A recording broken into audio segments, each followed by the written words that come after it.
of growth in the offseason when you look at just what she can provide. And then another change at the back line. Dempsey Brown slides to the inside. You don't have Zara Shavoshi out on the right. Underway in Winston-Salem with a game that could turn out to be critical to both teams' postseason hopes. Mississippi State, of course, in maroon, attacking right to left in this first half, south to north. And Wake Forest all in white at home. 2 wins and a draw on the season. Tony DeLuise made it a point to up the difficulty of their non-conference schedule. 5 away games, including at Rutgers. They tied that game. He wanted, of course, to win all of them. And then had their flight get canceled and had to drive back overnight. So the mission for non-conference play is get that RPI as high as possible. You bring in a team, Mississippi State Morgan, coming off their best season ever.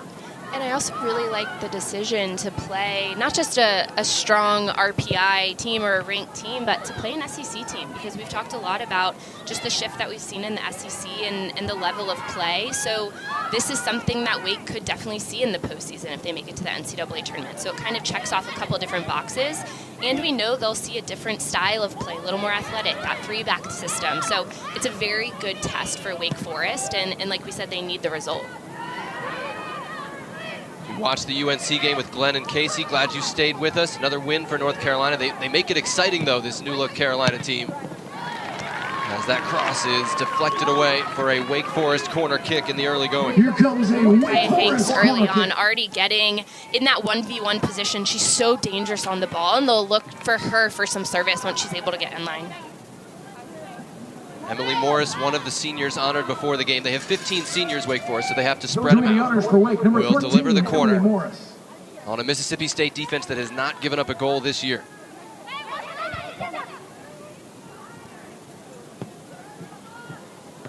Punched away by Maddie Anderson. The follow-up is in! Just 2 minutes in, Wake Forest has broken Mississippi State's streak and has the lead in its biggest non-conference outing of the year. Abby Colton starts it off.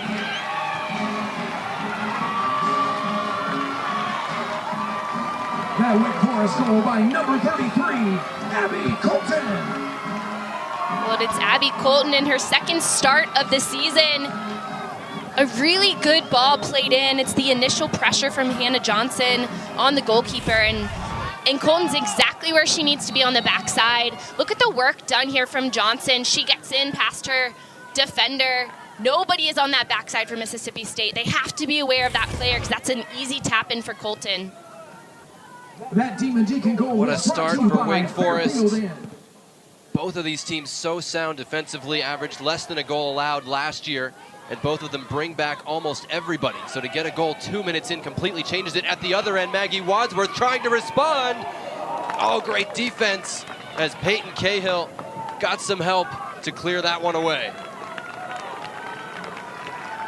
Fast-paced start to this one.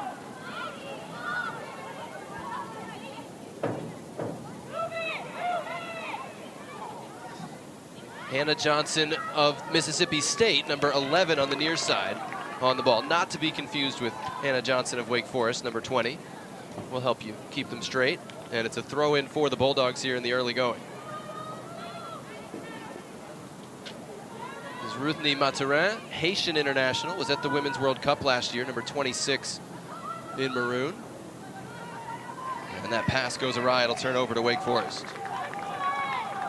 That was a good response there from Wake Forest, because I'm curious, with Shavoshi out wide and Brown sliding in the middle, that initial long ball that put some pressure on the back line, that's where some communication just needs to come into play. And those two were in slightly different spots earlier this season, so they were able to get back on top of it. But that's an area that if I'm Mississippi State, I'm going to continue to go up that left side of the field and see if I can play Wadsworth in behind as well. I mean, they were in different spots last game, right? Thursday. To start the game, Dempsey Brown was wide right, Zara Shavoshi was inside. But they played much of last year with Brown inside and Shavoshi outside, and they've made that switch again today. And it doesn't seem like that big of a difference when those players are playing next to each other, but it is different roles, especially when you think on the attacking end, and different responsibilities. So to make that shift, I do think they'll continue to play into the game and find that rhythm, but it is slightly different. It's That's another change. Emily Murphy playing out wide for Wake Forest. Right here, 35 on the ball with the captain's armband. English-born, plays internationally for Ireland. And she'd been the number 9, but Hannah Johnson's been so good. I mean, even Emily Murphy said to Tony DeLuz, she's got to be on the field. Yeah, that was an interesting conversation because Wake Forest is it's a good problem to have, right? Yeah. Because you have so many options, but it does force some players into different positions. But I think the way he spoke about Murphy and how she handled that, she wants what's best for the team, and you know you're going to have Murphy on the field. You need her on the field for you if you're Wake, and she's willing to do what's best. Mississippi State on the attack. This is their Hannah Johnson dealing with 2. Good work by Kaya Hanks coming back to help. And the long ball runs all the way to the Mississippi State goalkeeper, Maddie Anderson. You know, every goalkeeper starts the year secretly in the back of their mind. They're saying no goals every game, the entire season. 3 minutes into the game, your 4th game of the season, finally that dream broke for Maddie Anderson. But for Wake Forest, you couldn't have asked for a better start. Knowing you need a result, to be able to have that quick goal, especially knowing they also wanted to be better on set pieces. Allie Perry, left-footed cross, bouncing all over the place, and well cleared confidently by Mina in the end for a Mississippi State corner. Corner kick upcoming for Mississippi State. See the long row of Wake Forest players, and you finally get to Tony DeLuz. We actually saw him smile before the game. It did happen. Doesn't happen often during the game, though.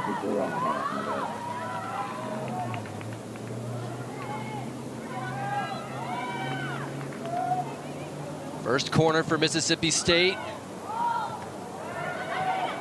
A lot of traffic, driven low and deflected away. Colton Abbey got in the way, the older of the twins. There's Macy Hodge sliding around. And it is finally, I believe, whistled as a foul to be free kick coming out for Wake Forest.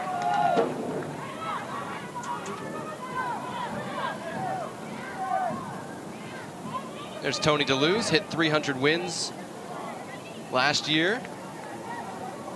And has, again, Morgan, a lot of difficult decisions because you bring back everybody, almost everybody. And there's so much experience on this roster, he's still trying to figure out the right spots for everybody. Well, you bring back everyone, and then you also add in Emily Colton, transferring from North Carolina, joining the team with her sister. So, yeah, it's a fantastic problem to have. But it was really interesting talking to him because there are big decisions that have to be made, and it might depend on, you know, who's in better form at the moment, or also who the opponent is. Haven't settled on a goalkeeper yet, but this is Peyton Cahill's 3rd start in 4 games. Onside is the decision here. Wadsworth out wide. Cross dealt with well by Dempsey Brown at the back. And now Kaya Hanks took that touch too far. 23 is Ilana Izquierdo, part of that holding midfield with Macy Hodge. Alexis Gutierrez, the right center back, inside for Hodge. Mississippi State really getting numbers forward, right? The wing backs, or outside midfielders, are really up by the forwards in this look. Well, and it works well for them when you have a 3-back system. Those wing backs do a lot of work in that in-between. When you're pushing forward, they can get forward on the front line and almost match up 4-on-4 with the Wake back line and then all the players that they have forward. And it also, in turn, brings their line of confrontation higher.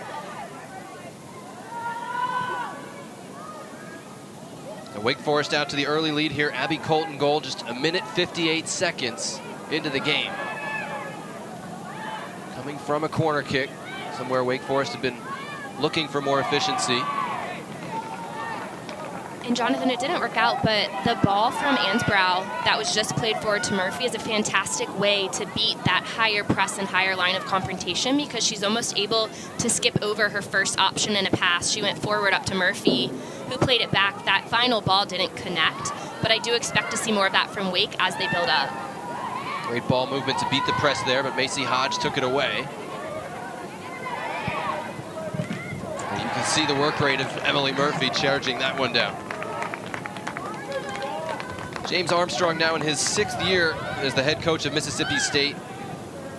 Studied abroad at the University of North Carolina. He's English born, And his first real job was as an equipment manager for U.S. Soccer.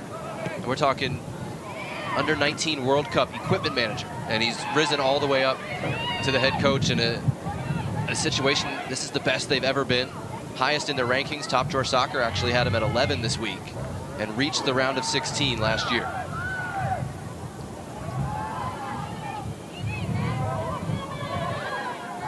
Combs at the back.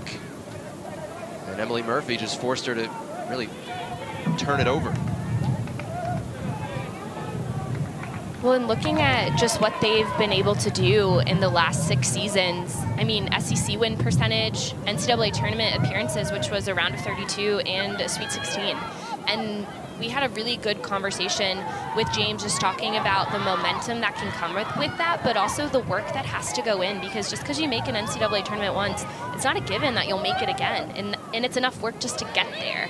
But to be able to continue progress your program, that's hard. And I think to be able to see what he's done, those numbers really show the impact that he's made. A couple of tremendous passes from Mississippi State's Hannah Johnson from Allie Perry, but Martinez Montoya really didn't put a dangerous shot on in the end, right at Peyton Cahill. Well, and I would love that ball from Martinez Montoya to actually come back across the 6. So rather than a shot, can that be a cross? Because she had an option in the middle.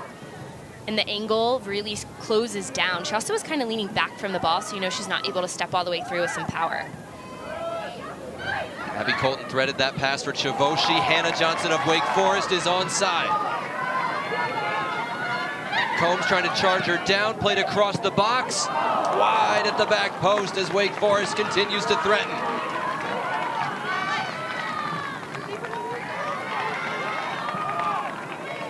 We see why Chavoshi was put out on that right. The way that she's able to get on ball and then play it down to Johnson, who does a fantastic job bringing that ball in a little bit at a diagonal. She lays it right on a platter to Colton, who just can't connect in a clean manner. But you have to give credit to Combs. The way that she closed space defensively, she cut an angle as well to make that difficult for Johnson. So that was very well done from the center back for Mississippi State. Riley Combs, a senior from Missouri, her only career goal was an 88th minute game winner to give them their first NCAA tournament win ever. Nice resume line item. They can't take that away from you. Not that big of a deal. I mean, that's a fantastic first goal. I'll take it. Wake Forest in front here. 2nd minute goal by Abby Colton.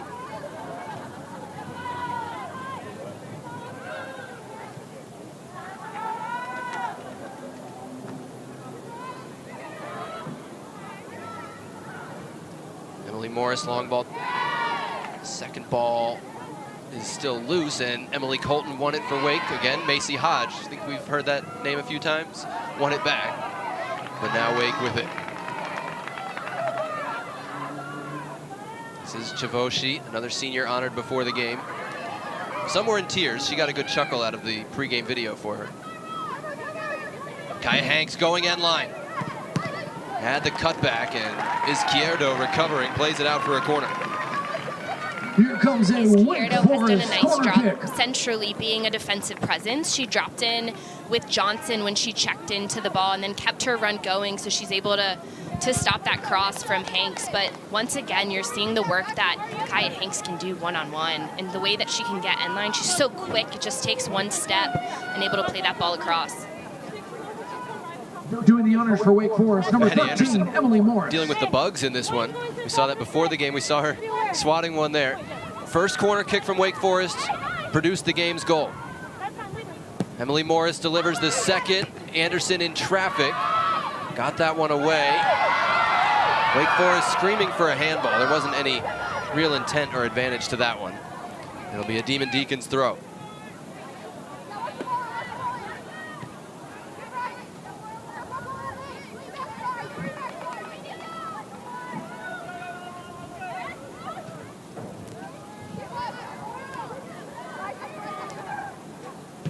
Chavoshi looking for Hannah Johnson. It falls right to her. What a stop! Maddie Anderson keeps Mississippi State in it.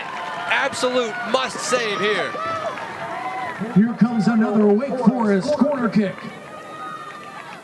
Well, this is big time from Maddie Anderson because it's a bad deflection off Combs right into the path of Johnson. and it just takes that one touch. Combs was also a little slow to react to the deflection, but that's big time for Maddie Anderson, keeping that one out of net. Again for Wake Forest. Fifth-year senior from Clear Falls High School in Texas. Parents have the RV, drive up 9 hours to Starkville every game. That's awesome. She's been the starter since her freshman year, but under a lot of pressure here. Third corner coming in. Second ball. Dives on it. Hannah Johnson got a look, but it looked like it took a deflection. Jonathan, it's a matter of time until Johnson knocks one in. That is the third corner that's gone right to the foot and or head of Hannah Johnson. Mississippi State has to be able to get a player in front of her, and they've got a challenge because she is the target on the corners and they're connecting, and it's just a matter of minutes until it connects to the back of the net. It's no mystery, right? It's load up the 6-yard box so there's traffic around the goalkeeper and aim for the player who's 6 feet tall. And it's very effective with good service. And she's not doing a ton of movement to get herself open. She's just winning the aerial battle. So Mississippi State has to mark her up, and they really don't have to do a ton of movement. It's just battling for that one in the air.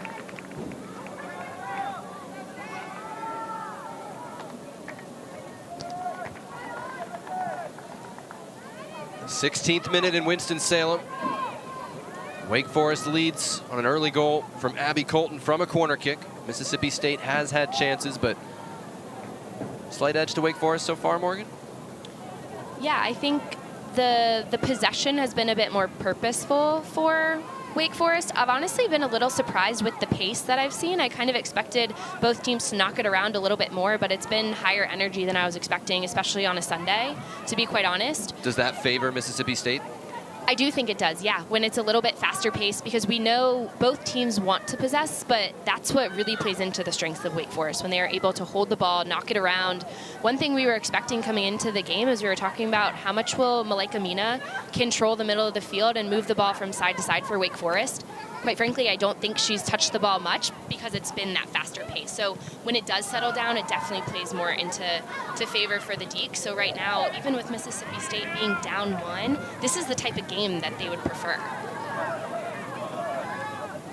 This is Emily Murphy, usually up in the middle, but she will drop off when she plays there. I actually like this role, getting her facing goal as she drives that one wide. Now, our first ACC Network women's volleyball match of the season should be a good one. SMU and number 2 Nebraska on Moody Magic Night in Dallas. Crowd's going to be rocking. That'll be Tuesday, September 3rd, 8 Eastern, 7 Central, as SMU among those coming into the ACC this year against Nebraska in volleyball. That starts September 3rd.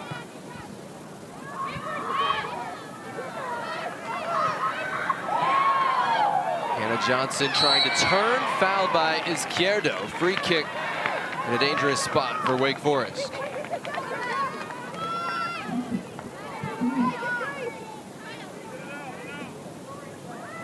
They'll bring Morris over from left back. She's taken the 3 corners that have been dangerous. I think, both teams, as so often happens, list set pieces among their keys. And so far, big advantage to Wake Forest in that department as Kaya Hanks looks like shooting this one.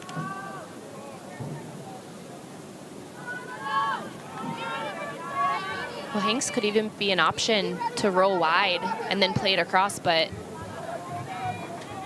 doesn't look like that's where Wake is heading.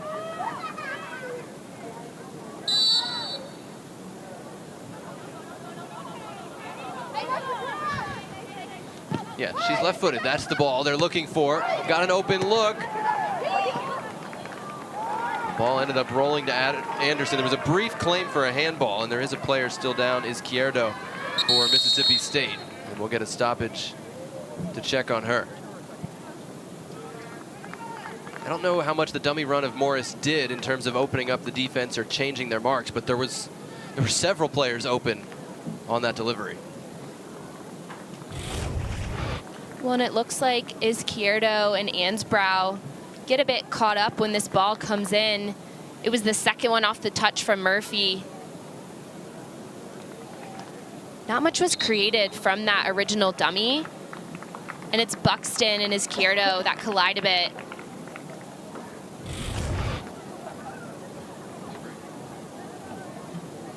There you see Izquierdo, the Colombian international, back on her feet.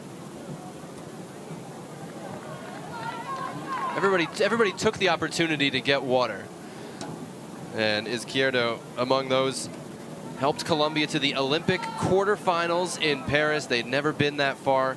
She was regular in the lineup for that team, and they said, hey, she even kept in touch, wanted to know what was going on in Starkville while she's in the middle of the Olympics. And what a great experience, and to come back to the collegiate level, having played on such a big stage. But something that really stood out to me that James Armstrong said is when she was back, she was full on Mississippi State. She was ready for the season, ready to go, and it was a great experience, but she was turning the page and was ready to make her impact with her team.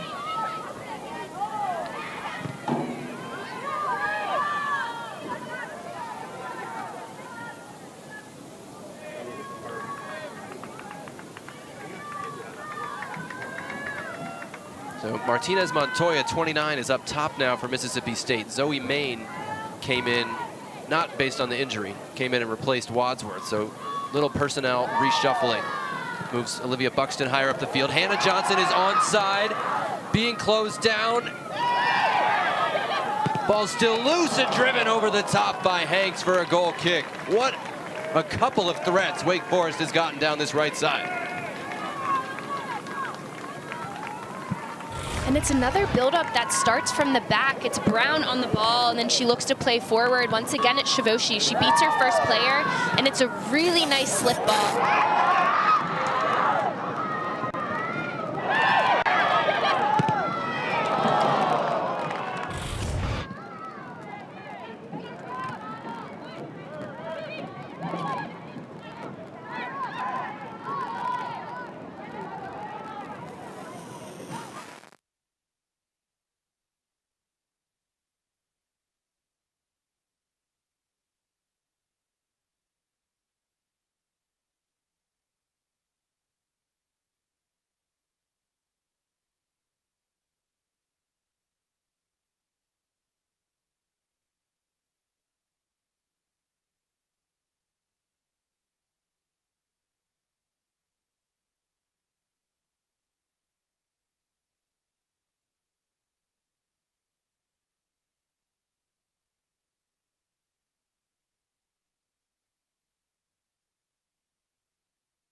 Mississippi State on the attack here.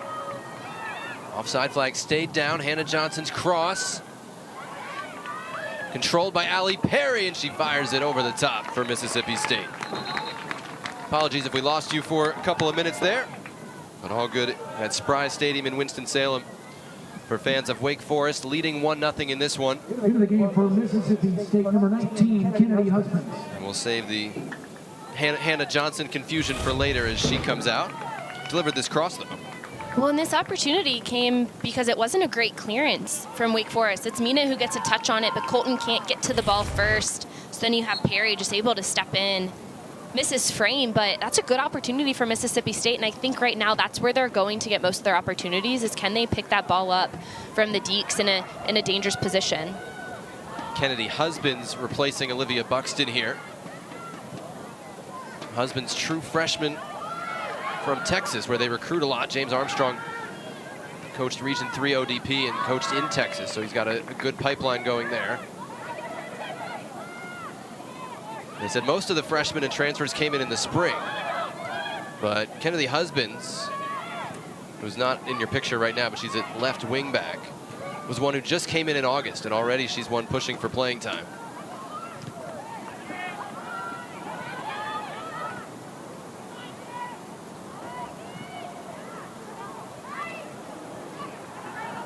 Emily Colton won it for Wake Forest. Kaya Hanks being harassed by Perry, got it away. We were curious what this midfield shape of Wake Forest would look like. Morgan and I talking before the game. They've been a lot in a 4-3-3 with only one deeper lying midfielder. This seems really 4-2-3-1. Abby Colton and Malaika Mina are both holding from what I see. Well, it's also like a 4-1-1-1-3 because you kind of have Mina sitting a little bit deeper. Abby Colton is just a touch higher, and then Emily Colton is the one kind of right behind those front runners who's really creating and pushing towards the back line. So yes, I think the sophisticated way to say it would be a 4-3-3, but could look a little bit different too. Maybe like a 1-1-1 in the midfield.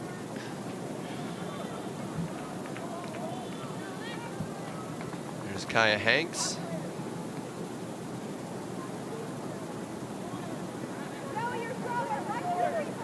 Had the game tying goal at Rutgers. Again, they wanted to beef up the non-conference schedule at Army, at Rutgers. They're going to go at Iowa, at Villanova. Make sure that RPI is as good as possible, because last year they finished 6th in the ACC, qualified for the ACC tournament, and yet didn't make the NCAAs. Morgan, this is wild. A team finishing top 6 in the ACC, not making it, but RPI in the 70s, they had these games that they tied that got away from them. When we've talked about it so much, but it's true, it's just not being able to get those results. I also think if there was overtime, we know that there's not extra time anymore, but maybe what would have happened in some of those games that were draws. Fourth Wake Forest corner, the first from that left side. Proved not as dangerous as the others just yet.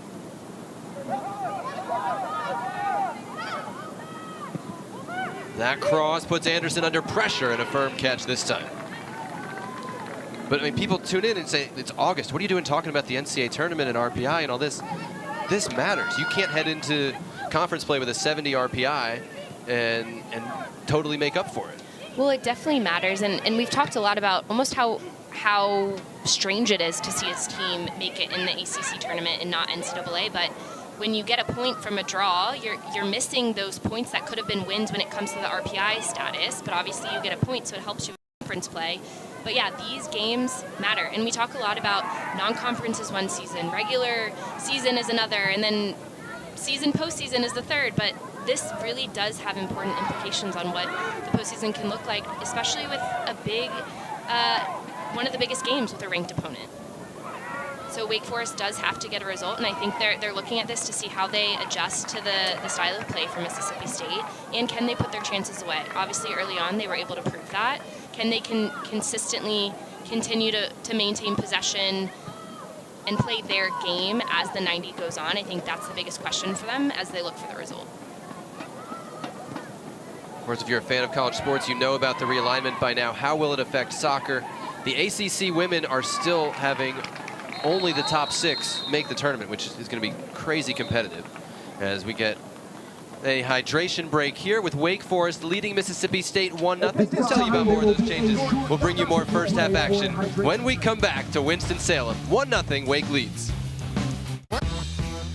It's time for a new era of chicken. A slow roasted era. A quesadilla-shaped era. A cheesy, saucy, era. The Cantina Chicken Quesadilla, only at Taco Bell. Werther's soft, hard, and chewy caramels. Discover the original fall flavor. Nobody likes to be told what to do, except when someone says, "Hey, eat a Reese's!" Starbucks cold brew? In a can? What else might be possible? Perhaps finding your dog twin. Too good to be true can be true. New Starbucks cold brew. Ready to tackle your debt? We can help. A Stretch Financial Wellness Vision subscription can help you visualize your debt picture, boost your financial IQ, and even submit payments directly through the app. Sign up today at hellostretch.com.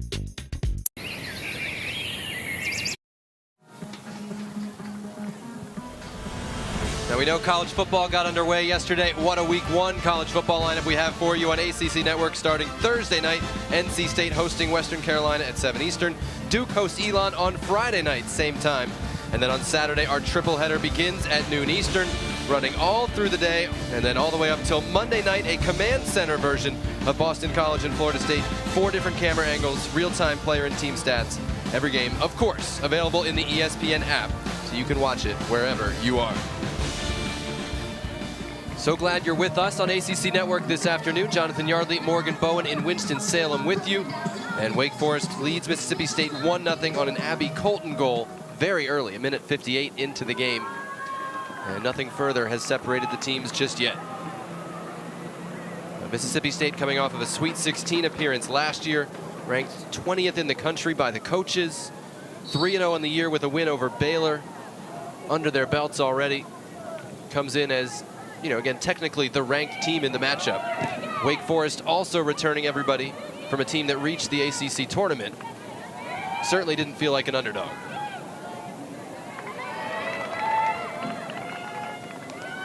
Temperature mid-80s and sunny. The teams agreed on the hydration breaks before the game, so we expect those in both halves. And the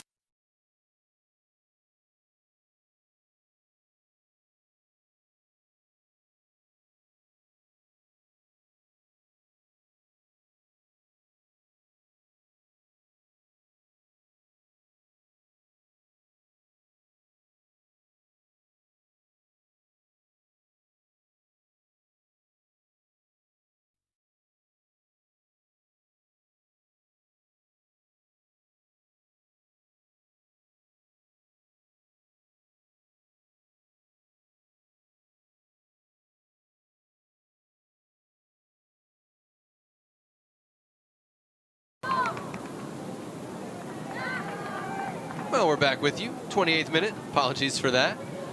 Wake Forest in the lead. So the ACC women are up to 17 teams now. Only 6 make the ACC tournament. SEC took the opposite approach. They're up to 16 teams now, and 12 of the 16 will make the tournament, up from 10 out of 14. So Texas and Oklahoma coming in to the SEC. Tweaks their postseason. ACC men will just have all 15 play. Emily Colton on the run. Got Emily Colton, Emily Murphy, and Emily Morris all on the same side of the field. Emily Murphy is the one who's tripped up and wins a free kick, maybe a yellow card here as well. And it is for Alexis Gutierrez.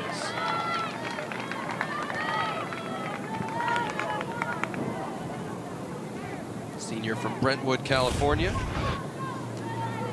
Well, this is really great work on that left side from Murphy. She has that ball in her foot, and it's so tight to her that just when she takes that touch around Gutierrez, it pulls her down. Really well done on the dribble. And this is something, too, by her drifting to that wide spot, it puts her more in these 1v1 channels on the flank, so she's able to just get right at defenders and then look to cut in.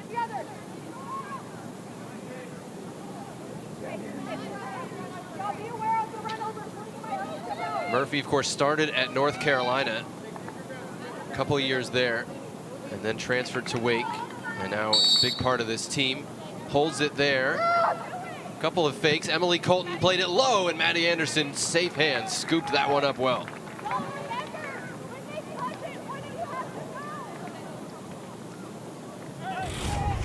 Well, we knew Wake Forest was working on set pieces, and they're a little crafty here, and you see Colton on the ball. She's due for a goal, just looks to line that one up. I think she probably could have taken another touch, gotten a little bit closer just to draw a defender, but she's a player. Once she gets on that score sheet, you know the goals will just continue to come, and she's still looking for that one. Elle McCaslin in up top for Mississippi State, their third different forward of the game in that central lone striker spot, whereas Wake has been able to rely on its Hannah Johnson all afternoon. Into the game for And Chelsea Mississippi State, Wagner number 2, Chelsea will come Wagner. in now as well. Mississippi State was at Charlotte on Thursday and made the drive up. But we told you Hannah Johnson, steady, ever present in the middle of the field for Wake Forest after pretty much forcing her way into the lineup. And we are blessed with 2 Hannah Johnsons in this game. There's 4 Hannah Johnsons actually in D1 soccer that I found. Doesn't mean there aren't more. And we've got 2 of them. So again, Hannah Johnson for Mississippi State is 11 in maroon. And Hannah Johnson for Wake Forest is 20 in white. And if you need other ways to tell them apart, we came up with a little list for you. Supply chain logistics on one side, engineering on the other, but the best, Morgan, Hannah Johnson from Mississippi State collects shark teeth, and the whole family does it. I love it. I think that's the best find. Y'all, we're talking 30,000 shark teeth the family has collected as a group. Like Hannah Johnson from Wake, great that you speak Spanish, but shark teeth. And Emily Murphy thinks she was fouled as she went for that header, and informing Michael Laverne, the referee, about that at the moment. Well, and Jonathan, she's saying her defender didn't even go for the ball. This is a very nice ball across. Once again, it's Hanks. She's the one who sends it. Look at the bend, how that comes back and tails away towards Murphy and where she's going with her run. She's not happy with the lack of a call there. I think that's a difficult one to call if you're a referee. I don't think that is a foul there. Is there some contact? Yes. Should that have been called? In my opinion, no. But it's a great ball from Hanks, and Murphy's in the right place. And that's a clear frustration push from Emily Murphy, saying if she doesn't have to go for the ball, I don't either.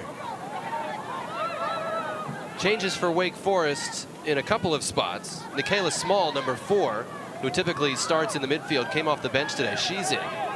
Anna Swanson, number 30, is in on the right. And Sierra Scythe, very exciting attacking player, is in wide left for Wake Forest. And Amaya Dawkins, number 2, a freshman they're excited about, in the midfield. So trying to keep track of NCAA soccer subs will give you a headache in a hurry, but we hope we made it easy for you. Wake leads 1-0, 32nd minute.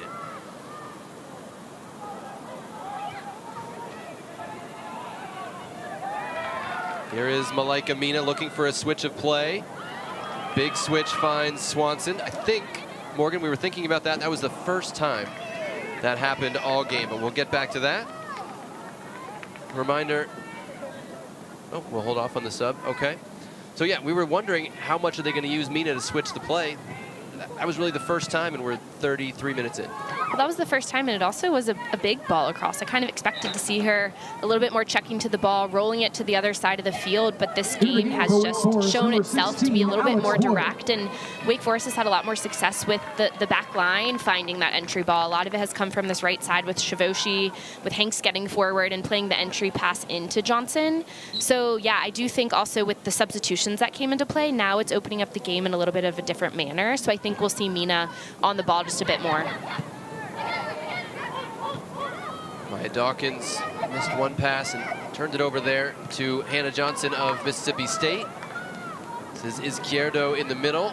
Quickly closed down by Nikki Small. She won it. Alex Wood on the move for Wake Forest. And the foul will go against Mississippi State. Wake, free kick.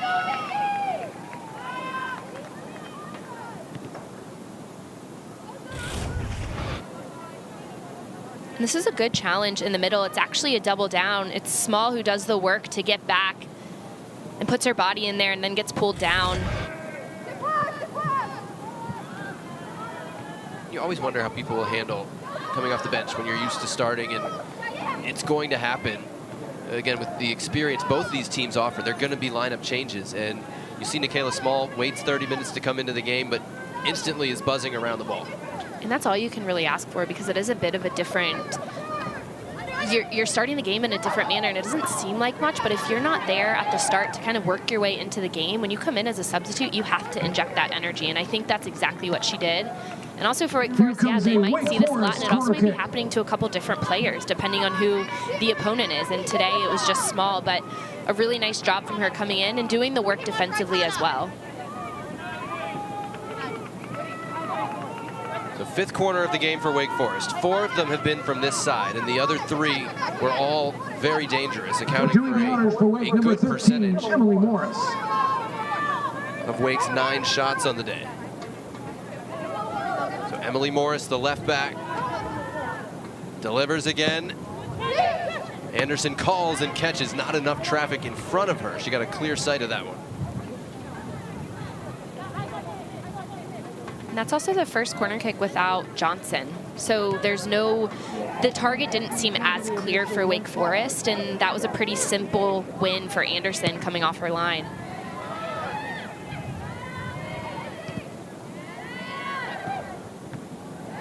Chavoshi knocked that one away for Wake Forest. Maturin, her pass picked off by Anna Swanson.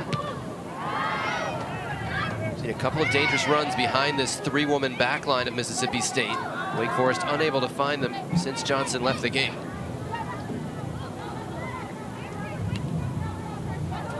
Again, Abby Colton's goal from a corner kick in the 2nd minute has Wake Forest in front of a game that Tony DeLuce says, we gotta win these. We gotta win these. And it's August, it's strange to put that much pressure on, but it's gonna affect how their season goes. They're on the attack here with Swanson. And didn't get around the ball like she wanted to. It's out for a goal kick.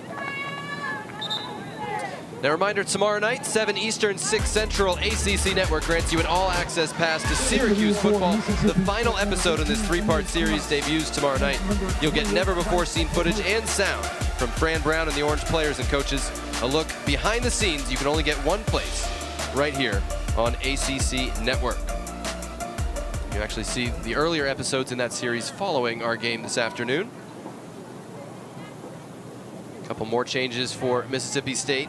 They don't have to worry about any flights after this one. They have the big Hale State charter bus. Went from Starkville to Charlotte, trained in Charlotte on Friday, traveled up here, trained in the Winston-Salem area yesterday. And Inesh Simas and Price LaPaz are both in for Mississippi State. 37th minute with Wake leading Mississippi State 1-0. Long ball here, and Hannah Johnson of the Bulldogs is offside. And we told you Mississippi State came in 3-0, hadn't given up a goal. They'd given up 9 shots, Morgan, in those 3 games, 270 minutes, 9 shots total. And in this half alone, they've faced 9 shots. It's a step up in competition.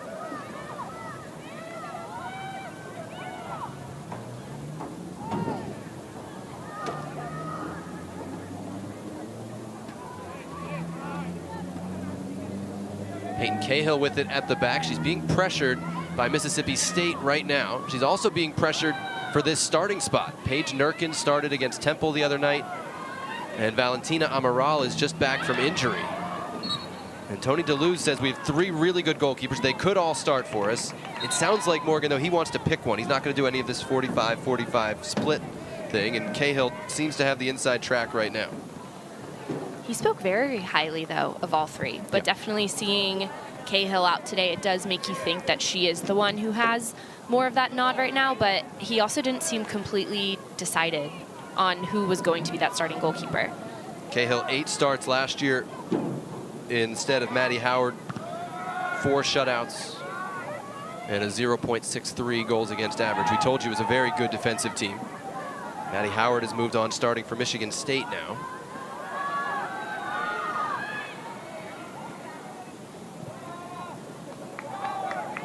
Long ball doesn't amount to anything. Price LaPaz, speaking of transfers, went from Ole Miss starter to UCF. Never got on the field for UCF. We don't know too much about what went on there. She got her degree in December and came right back to her home state, but on the other side of the rivalry at Mississippi State. She's number 28 at the back for the Bulldogs.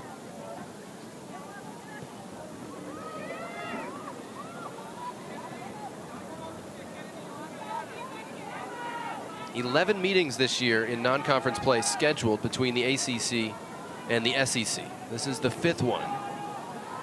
And at the moment, the SEC actually has a little lead, 2-1-1. Texas beating SMU the other night 6-3 helped with that. Obviously, Wake with the lead here, trying to even that up. Last year, more SEC teams made the NCAA tournament than ACC teams, only the 3rd time that's happened. As Chavoshi can't quite track that one down. Well, nothing came from it, but that was a fantastic first touch from Chavoshi as she got forward off that back line. Into the game for Wake Forest. You see the numbers over the years. That NCAA tournament blip in 2021 when South Carolina upset North Carolina. But over the years, typically the ACC has had an advantage. Is the SEC closing it?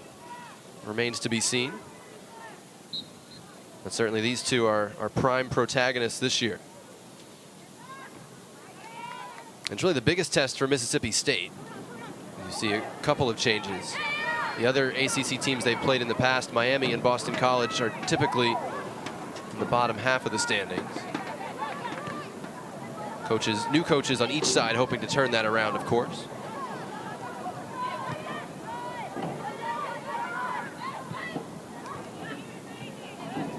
Well, and Jonathan, we talked about Nikki Small earlier when she came in off the bench. Now with taking Mina out, she's in that holding mid position. So we mentioned what it's like coming in off the bench and having to find your game, but now she's in a completely different spot, knowing she's more of that attacking player, and here she is making it her own, getting forward.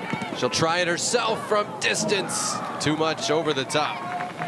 But what an active role for their Swiss Army knife of the moment, Nikayla Small. I love when you have an attacking player and you put them a little bit deeper, because they will always find ways to get forward. Sometimes it's getting forward and laying it off. She decided to keep that one herself. It's not a bad look on frame. Skies it over just a little bit. Great story. Came back from ACL injury that had her miss the fall of 2022, and said that injury gave me a whole different perspective, and I now play with the mindset every game could be my last game. She managed to combine an internship with her play in the W League this summer. She was in Mechanicsburg, PA, playing for Eagle FC, W League Team of the Month. So interesting to see what the players have been up to each summer. Oh, that's flighted in wonderfully and finished perfectly. Mississippi State ties it in the closing seconds of the first half.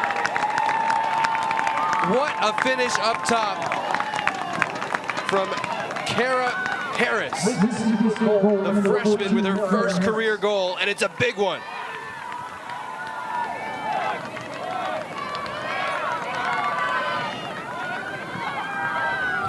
When it's two players coming in off the bench who make the difference for Mississippi State. This is a beautiful ball played in right over that back line by Wagner. Harris with a nice touch to bring it down from her chest. Look at how this ball is right into the path in which Harris is running. Splits the center back and that far player, and all she needs is a touch to bring it down and put it away. That's a beautiful build-up ball in and finish. The pure joy and elation with that jump with both arms in the air is a picture I hope her family frames and puts on the wall forever. That you can never top a moment like that. She seemed as surprised as anybody to get her first collegiate goal here in her third game. Wake Forest trying to respond immediately. That's left really well by Alex Wood, and Anderson has to dive to hold on to it. Mississippi State, by the way, had gone 25 minutes without a shot before that last look.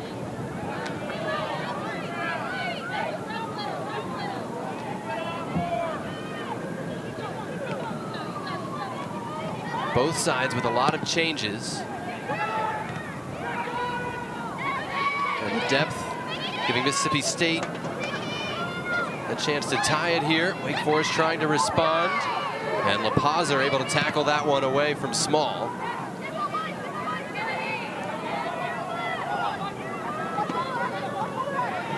I mean, it feels like a sucker punch, Morgan, right? 25 minutes without a shot. And then one ball delicately placed over the back line. Wake Forest trying to respond at the other end. Well, and it was the way that they got forward. It's really good work from Wood to beat her defender. Scythe does not cut in quick enough. If she was on that back post, she would have been able to get a touch in, but just a touch too late.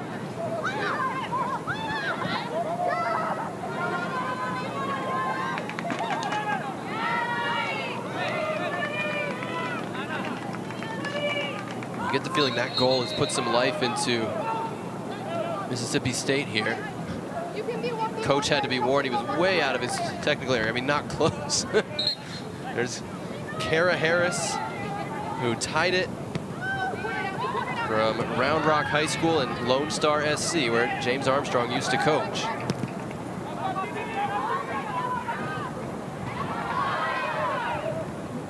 Well, won by Small to keep possession for Wake Forest. Chavoshi, who may be your new favorite player, 24 here on the near side, moves out from center back and has had a good game at right back.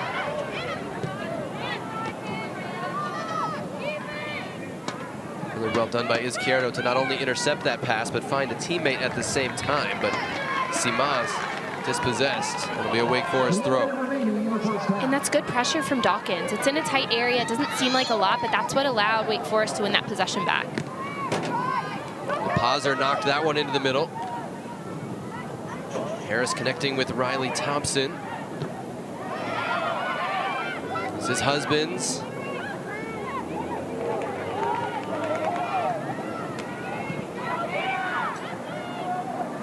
Long ball finds Kara Harris on the right. Some numbers up here for Mississippi State. Early ball.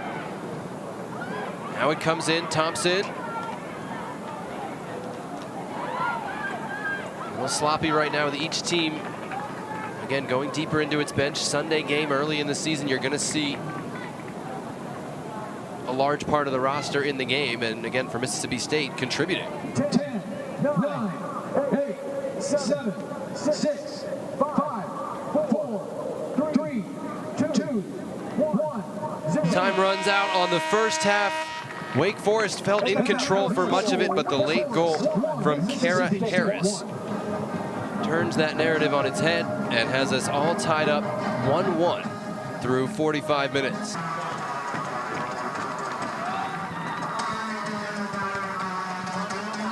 Maybe a critical second half in each team's season coming up here in August. Mississippi State in maroon, Wake Forest in white. Both teams return almost everybody from a year ago when Mississippi State went to the round of 16 in the NCAA tournament, and Wake Forest finished in the top 6 in the ACC to make the ACC tournament, which is honestly such a big accomplishment year to year.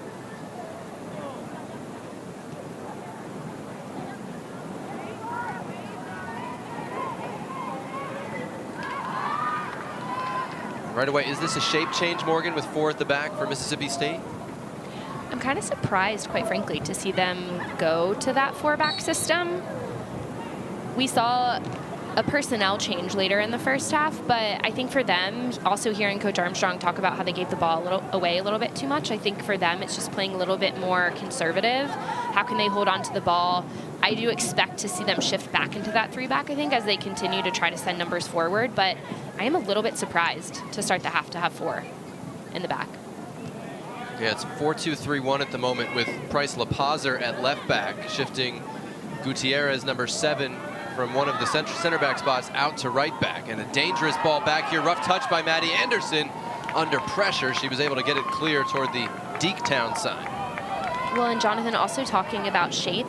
By putting 4 on the back line, it actually opens up a lot of space for Hodge and Izquierdo in the middle. So I expect to see them get on the ball a little bit more and create for Mississippi State moving forward. I love coaches. You say, James, what did you tell the team at the half? He doesn't mention anything about the shape change that's coming. I didn't expect him to, but it's just amusing. All ball, says the referee, Michael Laverne. There's Izquierdo. And they connect right up the middle. Allie Perry trying to play in. Aitana Martinez Montoya. She's numbers down. She has help. Layoff comes to Izquierdo. Now Kennedy Husbands chases. Emily Morris got there first for Wake Forest.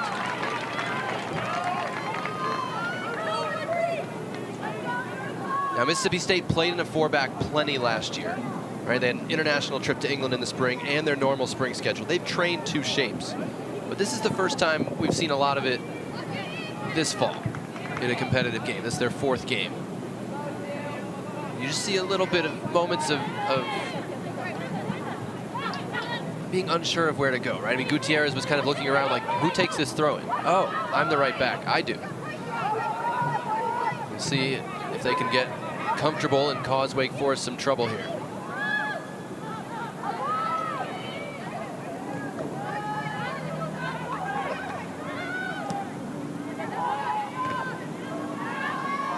Emily Colton, 3 in white, marked closely by Hodge, moved it to Kaya Hanks. Like Amina looking over the top. Colton had slowed her run, had to restart. Macy Hodge out to meet her, slides away and gets it into the corner. Macy Hodge will not back down from a challenge and will not miss a chance to slide. Well, and look at that smile on her face. She loves the fact, look at this work that she does on the way back. She gets all ball. It's a fantastic challenge. And that's your holding midfielder, showing her pace, covering ground, getting in for a hard-nosed tackle. That's really well done from Hodge, and that's how she sets the tone for her team. Hodge is incredible. She actually quit soccer after her senior year of high school, turned her back on Vanderbilt, and said, I need to focus on my family. She stayed at home. She helped take care of her sisters. She worked at Kroger. She was just a regular old student at West Georgia for a whole semester. And she went and visited her friend Lainey Steed, who was playing at University of Florida, and said, oh, this is what I'm missing. And enrolled at Mississippi State, has become a mainstay for them. And that was a heck of a fast break. And Mina gets a yellow card for her role in breaking it up. And that's not a bad place to get a foul if you're Mina. She just goes in for a hard tackle. She's actually beat and then gets a toe in, pulls the player down a bit. But that worked out very well for Wake Forest because Mississippi State was on the break moving the other way. I mean, that was like jailbreak. That was like 5v3. But Jonathan, going back to your just comments about Macy Hodge, there's something really special about a player when the game is taken away from them or if they choose to step away one way or another. If a player chooses to come back or if they work hard to get back from an injury, they are different. They are a different type of player than they were before that situation, whatever the situation was. And I think that's something that, looking on paper, when you have a player who's been through something very difficult one way or another, they just play in a different manner because they also appreciate the game in a different way and know what it's like to not have it. Emily Colton went full in on Hodge there, and I almost thought we were going to have some pushing and shoving. Everyone kept their heads, though, and Mississippi State comes away with the ball. Now Hodge then, again, she's become a starter for Mississippi State. She says, I get goosebumps thinking about where I was.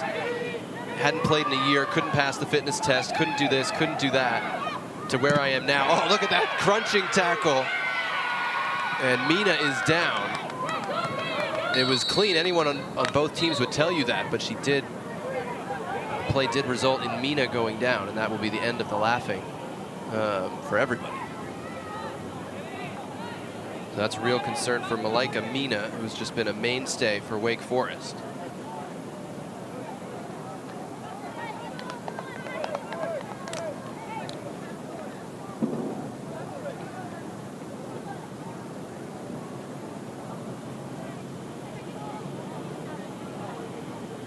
Teams will get water on this hot afternoon as Mina gets tended to by the athletic training staff.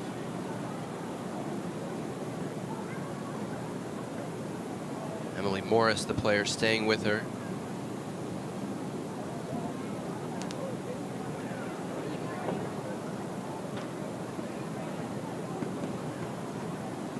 We talked about being without the game, and these are the moments that kind of just, they scare everybody on both sides.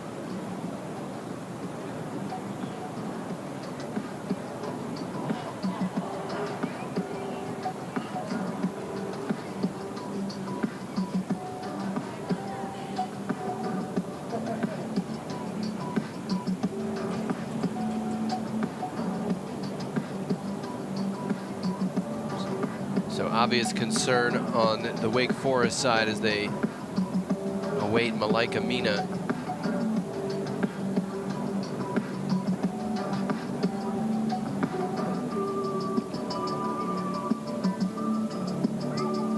You know, we never have any idea about the medical side of it, but just, you know, the way it obviously affected her is kind of the first sign of concern. How it upset her, and Emily Murphy, one of the captains, coming to help her up and help her off, along with the training staff.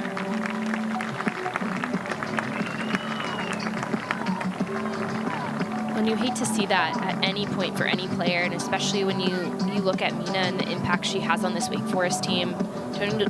Tony DeLue said she's been the best player on the field in a lot of games. And it's tough because it's a clean tackle. But you have Hodge who's coming in and she has that momentum and it's a crunching tackle. She goes in for the ball. Her quick momentum's bringing her forward. And she just gets through the ball, and Mina's on the other end of that, unfortunately. So Nikayla Small will re-enter, replacing Mina,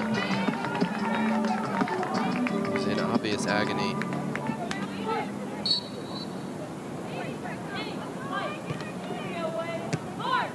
That, of course, will be a bigger takeaway than anything else from this game, will be her status. Her well-being. really strong touches from Small coming in the game and winning a tackle, getting her team back in possession of the ball. That's a really great way to step in the game and almost make a statement for your team coming in, knowing that, yes, Small can play this holding mid position. Mina is that go-to person for them, but really well done from Small just coming in and making a quick impact.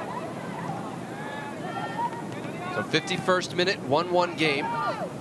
And one of the Wake Forest linchpins, Malaika Mina, just forced out of the game due to injury. Emily Morris trying to play it behind the back line for the fleet feet of Hannah Johnson, and she is flagged offside. Brandon Ingram doing the honors on the far side. It'll be a free kick for Mississippi State. From here, Mississippi State has Tennessee Tech, South Alabama at home, Louisiana Tech away, and Abilene Christian at home. So it's a bit of an easier road on the Mississippi State side in terms of getting ready for the SEC schedule, which will start for them on September 19th. They, of course, get at Oklahoma and home against Texas, their first 2 games. So they are the welcoming committee to the SEC. And we told you on the other side about what Wake Forest has coming up. A lot of road games, 5 road games out of the non-conference schedule for Tony DeLuz. Hodges' pass deflected away. Martinez, Montoya, and Morris, fistful of jersey. No foul, play on, and Wake Forest has it.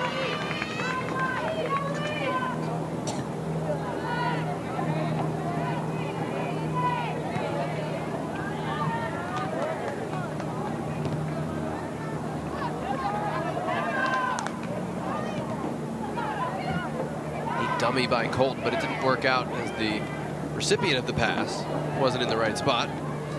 53rd minute. Riley Combs with it at the back for Mississippi State.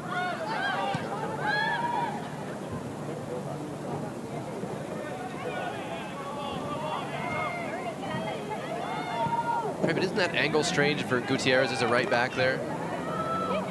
Right, she was very flat to Combs, and again, I just don't feel that they're as comfortable in this setup at the moment. I definitely would agree that they're still working through it, but quite frankly, right now, it doesn't seem to matter because I don't think Wake has threatened enough, and it really feels like the start of the second half, and especially the injury to Mina, has kind of taken some of the air out of the sails for Wake Forest. This game just feels a little bit slower. There was one ball, the last one played into Johnson, was almost dictated by the ball, not the run, that I think we need to see Wake just take control of their decision-making and just kind of regroup a bit. So connect some passes, move that ball side to side. Can they maybe find the feet of Johnson? Gutierrez claiming it was a foul because Emily Murphy gave her a good elbow in the back, but it was just a throw-in. Emily Murphy having a lot to say at the moment as well. Kennedy Husbands harassed in the corner, Small. And foul is the decision. The flag is up. It was either going to be a handball or a foul because Husbands grabbed the ball, and foul is the decision. A lot of discussion on the moment between the teams and the referees. Well, also when the game slows down a little bit, it's a bit easier to talk because the pace isn't as quick. So some of your time does go to chirping a little bit more. Not that I'm speaking from personal experience. Maybe just a little bit. Morgan Bowen would never chirp. Maybe just a little bit. Allie Perry's delivery. Combs thought she was steamrolled in the penalty area. Small with a neat touch. Murphy trying to unlock. Colton up the middle. They've got numbers on that side. Mataran had to get there, and she did enough to force it out. Corner kick coming, but that could have been so much worse for Mississippi State.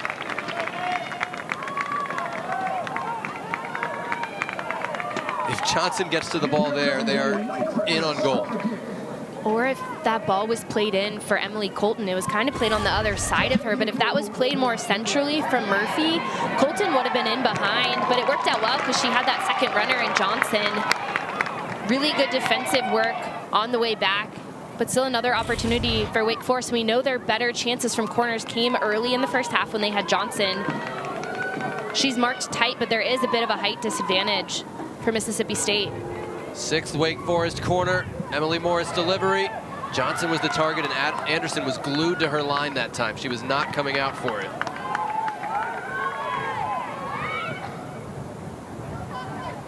This is Emily Murphy, loves these 1v1s. Kennedy Husband stayed right with her.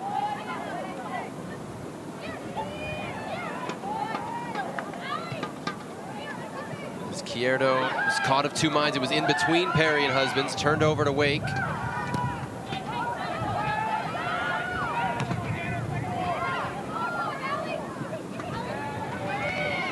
Small, great body position to win the second ball and win the free kick as well.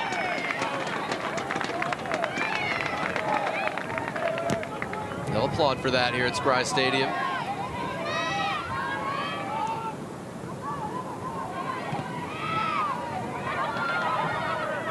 Martinez Montoya started her career at FDU. In the States, at least, came from Spain. She thought she was fouled there, but Chavoshi just came away with it for Wake Forest, and the Deacs have it.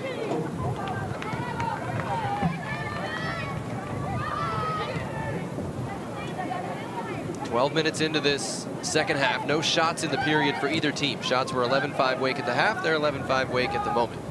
And that is kind of what this start to the second half has felt like. No rhythm. I was going to say that tracks. It definitely feels like it's been a bit disjointed, I think, for both teams. I mean, Wake kind of has this new weapon in their arsenal, though, with Hannah Johnson, just long ball up top, whether it's in behind or for hold up. You talked about them being more direct. Maybe that's not always the ACC way, but it can work. Kaya Hanks busting end line, playing it across. Falls right to Murphy, and she mishit it. It rolls right to Anderson. Emily Murphy dreams about those and didn't connect cleanly. Well, and unfortunately, she might be dreaming about it in the wrong way, because this is one that falls right to her feet. Once again, it's Hanks. She's special out wide. This falls right to the foot of Murphy. Yes, it has a little bounce. She gets on top of it, but just doesn't strike it cleanly. Mississippi State very fortunate there, because it was a poor clearance. Emily Morris kept that in, got it to Hanks. Gutierrez stood her up, poked it away, and Mississippi State has it back.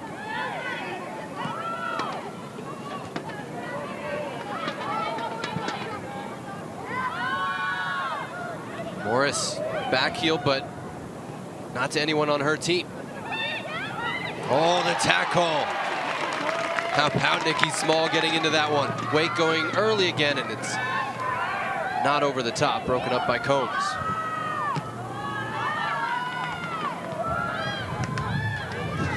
Mississippi State frontrunners are calling for this long ball over the top to beat three defenders. That is not the simplest ball to play. Emily Colton up the middle, trying to squeeze it through for Johnson, and La Paz are able to cover that for Mississippi State.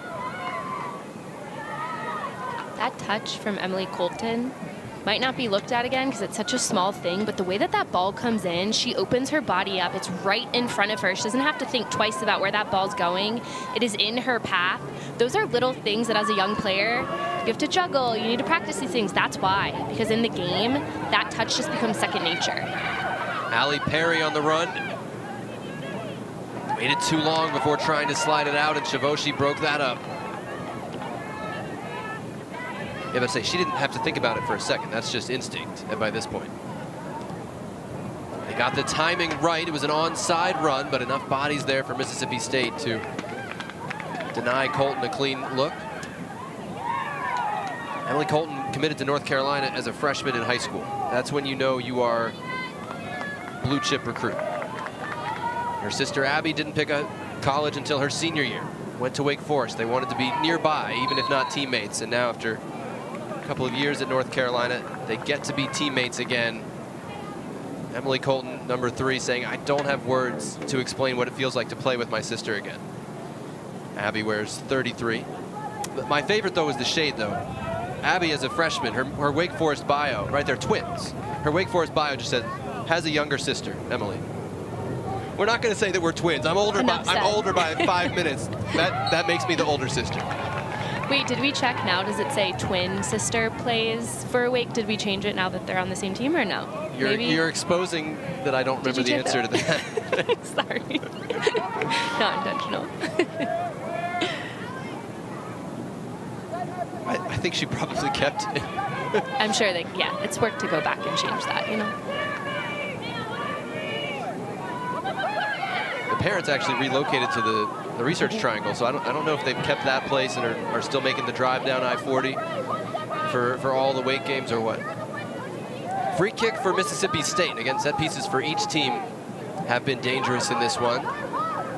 Michael Laverne, the referee, as the clock runs, is going to talk to the players at the top of the 18.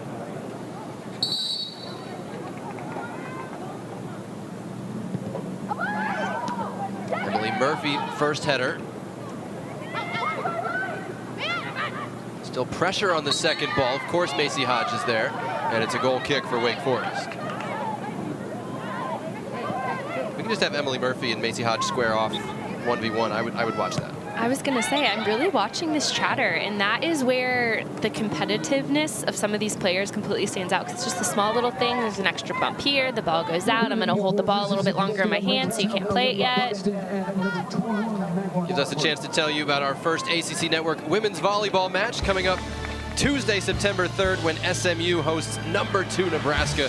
Moody Magic Night at Moody Coliseum at SMU. Crowd should be serious for that one. Coverage begins Tuesday, September 3rd, 8 Eastern, 7 Central. Wake Forest and Mississippi State tied 1-1 here.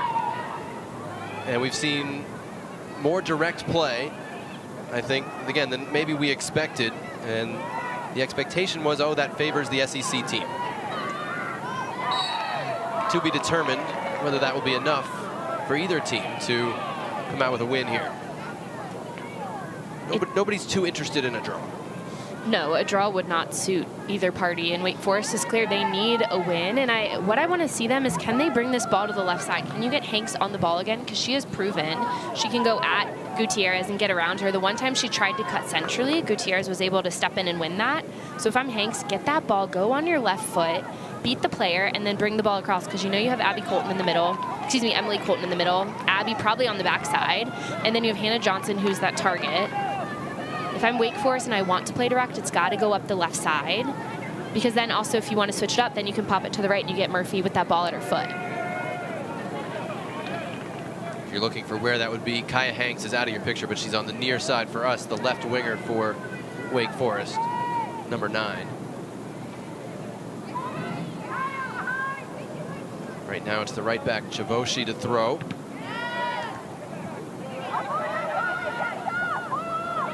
See how Hodge went forward for that one, and immediately Izquierdo covered her spot on the field.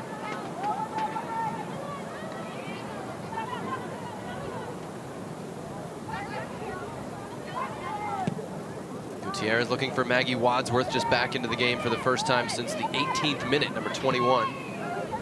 Couldn't hold it there.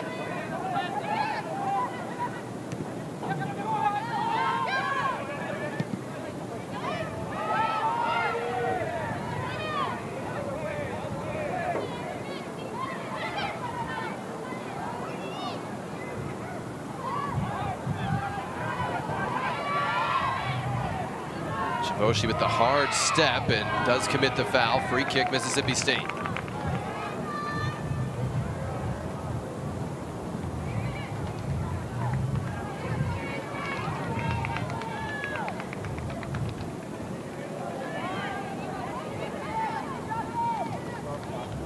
Ruthnie Maturin, left back or left center back for Mississippi State. A little international flavor, right? We told you Izquierdo from Colombia, Maturin from Haiti, Martinez Montoya from Spain. Allie Perry will try that from distance. Too many bodies in the way. Bodies flying.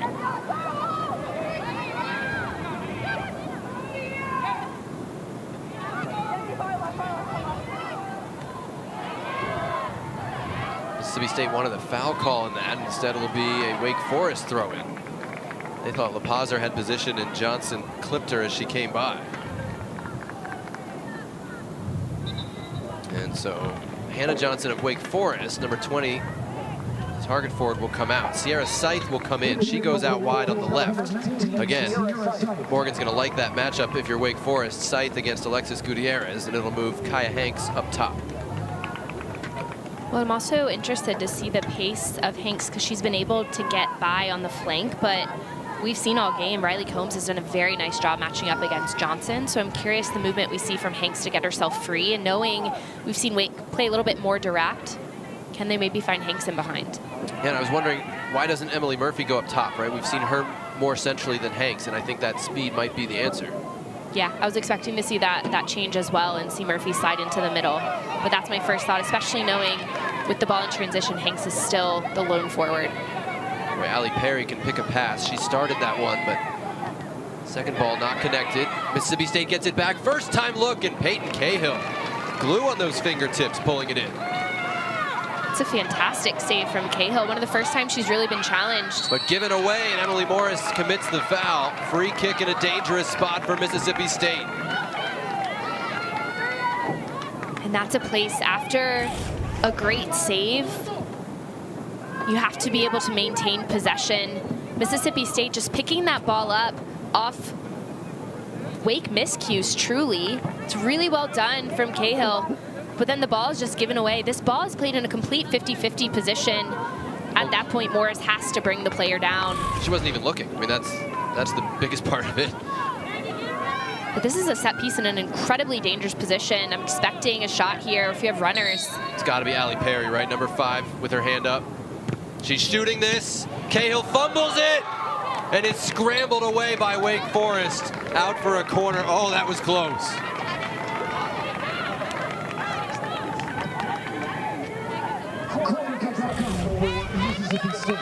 The way that this ball is played in, it's very difficult for Cahill to get it clean because she's dropping down, just completely coughs it up. And it's actually Riley Combs, the center back, who gets forward and tries to knock that one home. And it gets saved. She didn't just miss it. That was saved by Cahill getting up off the ground. That was actually an incredible stop.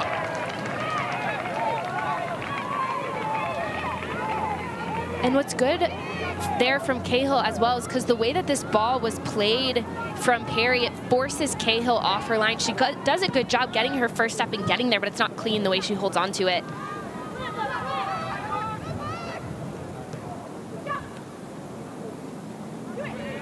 This is Scythe surrounded by 3, and it's taken away by Olivia Buxton, number 10. Scythe does well to win it back. Pressure, though, for Mississippi State. Wadsworth on it. We'll wait for the cavalry.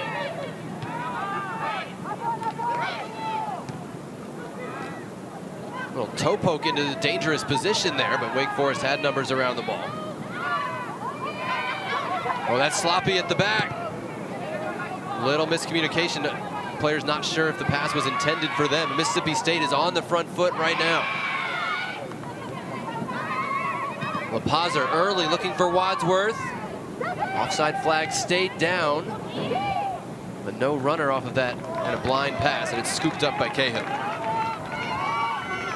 The past couple of minutes have felt a bit chaotic, but what that stems from is really poor decisions from Wake Forest in their defensive third. They've coughed the ball up, or they've turned and been in pressure and tried to play out and basically played it directly to a Mississippi State player, but those giveaways are happening in their defensive third. So when Mississippi State picks that ball up, they're so close to goal in their attacking third that it's making them look more dangerous than they've been. It's not happening in the build-up. It's not happening in the run of play. It's from a quick transition from a bad turnover from the Deeks.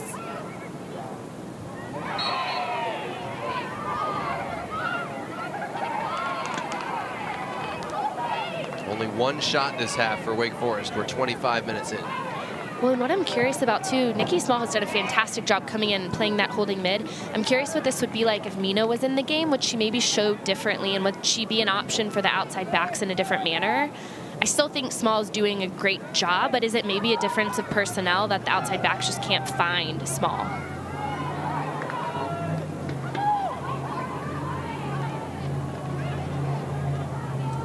This is Nikayla Small. Trying to slot it through. Offside flag went up against Chavoshi. It'll be a free kick, or beg your pardon, against Hanks running outside in. And it'll be a free kick for Mississippi State.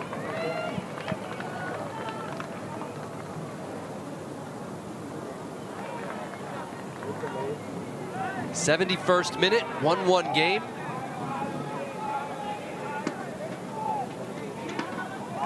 Wake Forest scored a minute 58 into the game.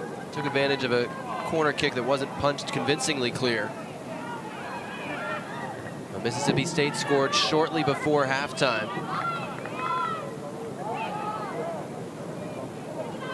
And there had not been a lot of clear-cut scoring opportunities in this second half until that Mississippi State free kick yielded 2. That's Durant under pressure. Just has to give it away. So a little bit of Wake Forest turning the screws in the other direction. And we'll get the cooling break here for the second half. Each team will hydrate. 1-1 the score. Final 20 minutes coming up in Winston-Salem. Who's going to win it? Come back with us. Times may change, but some things remain timeless. I've been using the Dove Beauty Bar more than 25 years. Dove is 1/4 moisturizing cream. I feel silky smooth. Lost North Carolina Medicaid? Healthcare.gov is here for you. Where can we find a low-cost health plan? What about a plan that covers doctor visits? Emergency care? Prescriptions? With the new law, 4 out of 5 customers can find a plan for $10 or less per month with financial help. Healthcare.gov is here for you. Enroll today for coverage starting the 1st of next month. What's the website again? Healthcare.gov. Cricket has free Samsung Galaxy phones. Whoa! Free phones, fast 5G, and nationwide coverage. Pretty good deal. Smile. What a week 1 college football lineup we have for you on the ACC network. Thursday night, NC State against Western Carolina. Friday night, Duke against Elon. And then a triple header on Saturday, starting at noon Eastern, going all day. And then Monday night, a special Command Center presentation of BC Florida State. 4 different camera angles, real-time player and team stats all on your screen. And every game, of course, available on the ESPN app. You can watch it anywhere. We welcome you wherever you're watching this one. I'm Jonathan Yardley. She's Morgan Bowen, former Virginia Tech standout, watching Wake Forest and Mississippi State square off. Again, important non-conference game, the most important until conference play starts in late September. Wake Forest scored early. Mississippi State tied it shortly before the half. And the second half, Morgan, you and I both feel has been disjointed and lacking rhythm in a variety of ways. Why is that, and who does it favor? I think there's a couple factors at play. I think when you look at Wake Forest, Mina is out of the game. I think for both sides, it's a Sunday game. Players had a fair amount of minutes on their Thursday night game. But I also think when you look at both sides, we've talked about how it's an important matchup, but it also comes down to who's going to show that they can dig deeper and still get the result. I'm a little perplexed as to that yellow card. It's been awarded.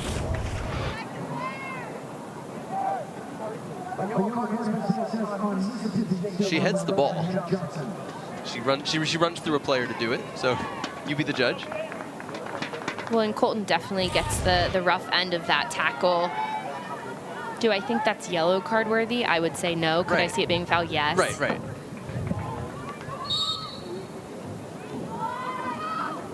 Well, that's Mississippi State's Hannah Johnson. We told you there's one on each team. Hannah Johnson of Wake Forest out of the game at the moment, but we will see her.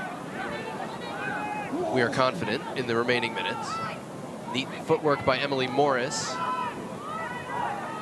Small playing it through for Emily Colton. Went near post and eventually into the side netting. It'll be a goal kick for Maddie Anderson and Mississippi State. Well, Jonathan, out of that hydration break, you saw Wake Forest players getting forward in a different manner. We've seen Emily Morris getting into the attack, but she had a bit more of an advanced position. And she's also tucked in a little bit more central. So it actually looks like we've seen Wake shift to a 3-back with Shavoshi on the right. Looks like Ansbrough in the middle, and then bringing in Johnston on the left. Yeah, they just made that change, bringing in Christine Johnson in place of Dempsey Brown. So that's interesting.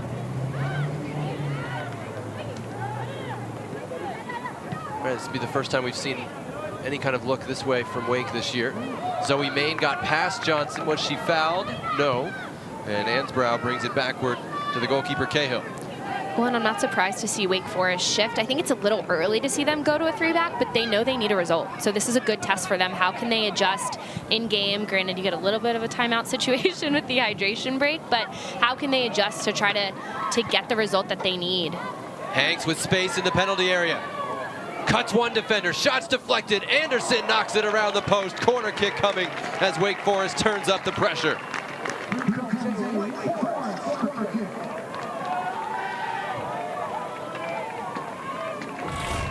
Kaya Hanks has been working this game. She actually gets up on the middle, brings it on her right foot. It's a beautiful cut into her left. A bit of a deflection. They need to keep feeding her because she can either go to goal herself or spray it off and look to connect. I think that save was underrated given the deflection really took Anderson having to get to a different spot. It was awkward the way that ball came in. 7th corner for Wake Forest. Chavoshi wide open at the D. They want to do something different. Otherwise, the 6-yard box is loaded up.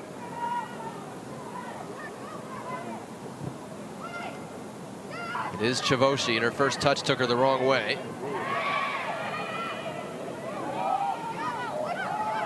I don't know if that one's going to stay in the playbook. Gutierrez wins the ball for Mississippi State, does not have numbers in attack. Wadsworth sloppy with the ball there. Showed too much of it to Nikayla Small, and Wake has it again. You can see all of a sudden we're now playing on this side of the field. We're playing at the north end.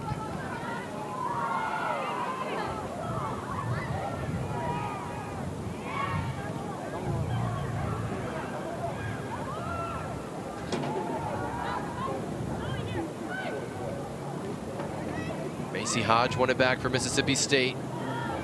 You see, as soon as they win the ball, their back line doesn't move up because they sense it's coming right back at them. Or because it's Sunday and it's hot. Well, the last 3 or so minutes since that hydration break, we're almost seeing glimpses of an energized Wake Forest team that is sending numbers forward, but also doing it with purpose, not just sending numbers, maybe playing direct. They're playing a little bit more tactical and trying to combine. Also, we see Emily Murphy now as that lone forward. So shifting Hanks back out wide, I think provides that different look. So they can look to play direct through her, or she can connect with the ball at her foot and then bring it central to Murphy. So we've been waiting to see that shift. Oh, neat work over there. Cahill, first one to the cross for Wake Forest.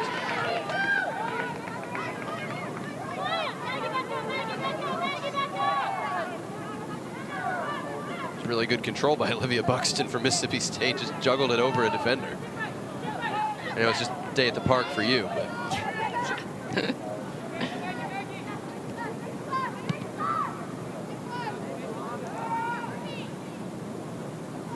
Again, Wake has shifted to 3 at the back since the 72nd minute, so just a few minutes ago. Trying to push numbers forward, take the game to Mississippi State, and win this game and not be left with a frustrating home tie that ultimately hurt their NCAA chances a year ago. Well, what I also like about this shift to the 3-back is that by bringing Emily Morris up, she's sitting with Abby Colton. So that allows Nikayla Small to be in a more advanced position as well. So behind your front line, you have Nikki Small and Emily Colton, who can kind of create havoc right in front of that back line. And that's also forcing for Mississippi State Izquierdo and Macy Hodge to be very aware of them on the defensive side. So it's pulling your 2 main players back a little bit deeper because you have those game changers for Wake Forest playing in that more attacking midfield role. Oh, you're adopting our game changers. Yes. From one team to the other. I like it. Collision goes Mississippi State's way.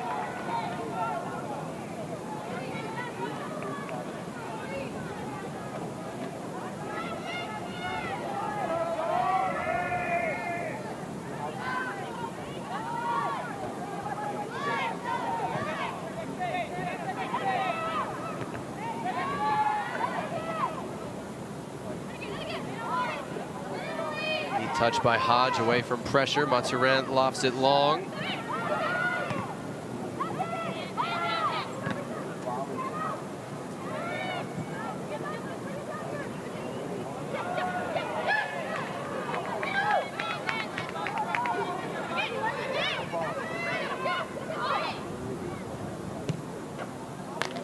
miss hit from Christine Johnson. It'll be a Mississippi State throw.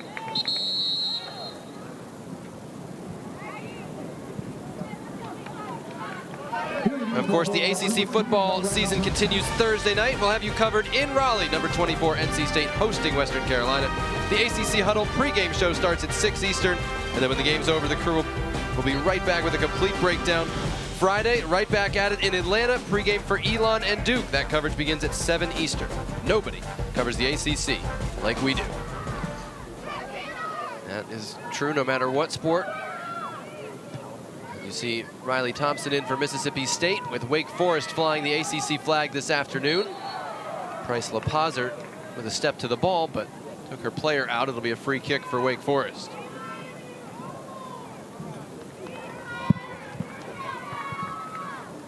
"17 teams in the ACC for women's soccer this year.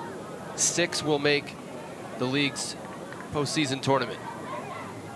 Wake Forest has been one of those 6 2 of the last 3 years, which, given the competition, is very hard to do. Duke and Virginia both looking for big bounce backs this year. Oh, that's awkward, and Monterrey sends it out for a corner, and this is one of the spots from which Wake Forest has been most dangerous today.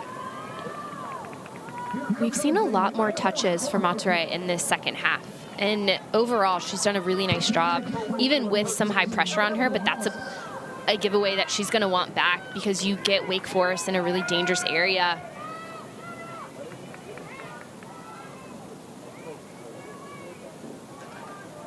A lot of bodies around the goalkeeper, Anderson. She comes for it, got a fist, and is back on her feet. Small. Anderson spills that and has time to get on the rebound, because Combs and Gutierrez were boxing out. And Gutierrez and Murphy clapping in each other's face right there. Fun little subplot. Well, Nikki Small does a nice job just getting this ball onto her right foot, but nobody's there. You see Murphy standing flat-footed. She's not ready for that rebound that comes from Anderson.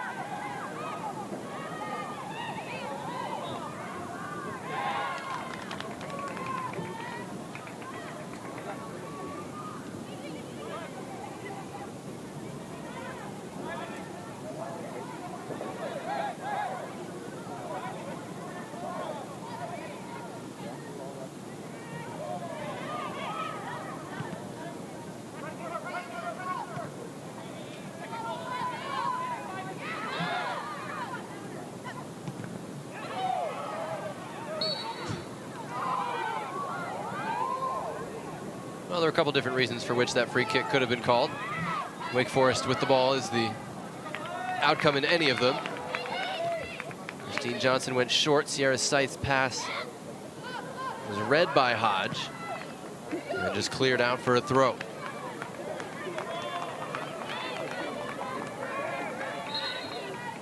And one of the rule shifts this year is in the last 15 minutes of a tied game, the clock will stop on any substitution from either team. So it used to be the last 5 minutes of the team that was winning made a sub. Now it's the last 15 minutes of the winning team in a game with an advantage and of either team in a tie.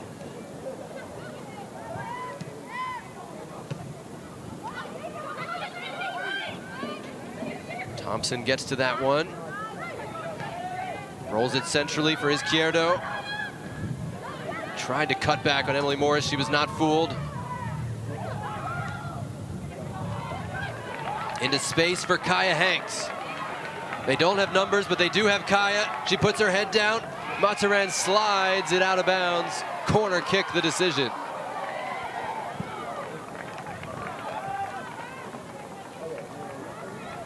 Jacques. She protests.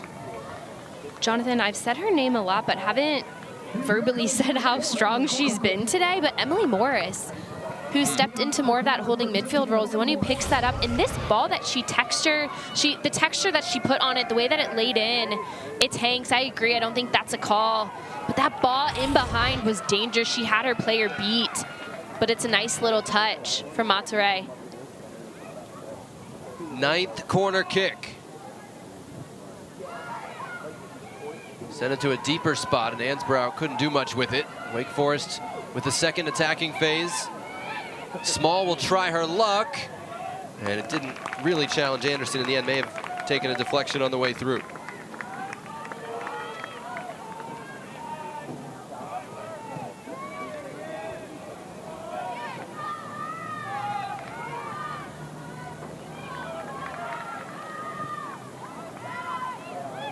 Look at the gap right now for Mississippi State, Morgan. It's huge back to front. They're definitely stretched out when it comes to the shape, and that's what's provided a lot of space that Hodge and Izquierdo have to cover in the middle. Emily Murphy is in. Riley Combs closes her down. Free kick going out. And Emily Murphy doesn't want to give the ball to Maddie Anderson, and she wants a word with the referee as well. Combs still down for Mississippi State.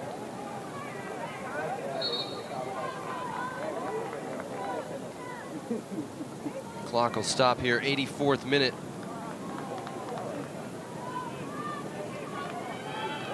As Riley Combs slow to get up. She wears that neck device to prevent future concussions. She's had a couple in her past.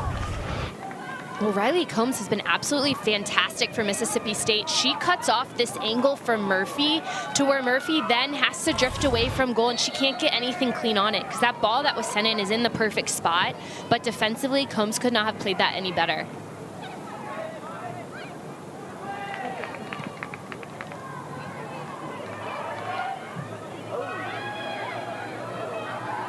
Murphy skied highest to win the ball, and then Hodge took her down. And, yep, that'll be the yellow card for Macy Hodge. I think everybody on both sides is ready for that.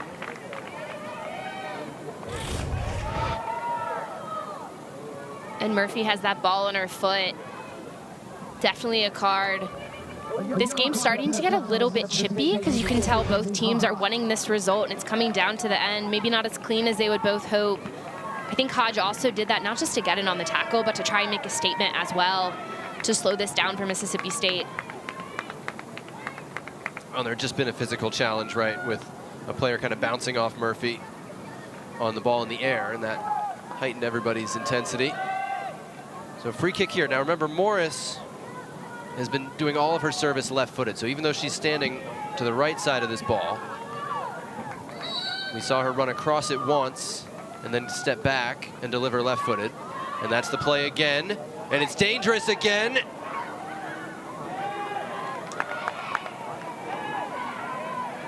Hanks on the dribble now. Shots deflected up and away by Izquierdo. Corner kick coming. And Hanks is moving her hands, trying to keep this going. Looking for a bit of a quicker kick from Morris. Clock stopped on the sub, and so now Wake wants to keep things going. You can sub every time to keep the clock stopping. It's almost the reverse of what the goal is supposed to do. Here's how we got here. 2nd minute, Wake Forest took the lead. And just a nice finish on the back end from Abby Colton. That ball finds its way all the way to the end. She's not even marked. But then a really nice finish from Mississippi State in the build-up. It's Wagner who plays the ball over the top all the way to Kara Harris, who brings it down, pops it home. First career goal for each one as Wake Forest continues to attack late here, trying to get a non-conference winner they so badly need. Small drives in and finds the corner! Wake Forest, big goal this year. Nikki Small comes up with it!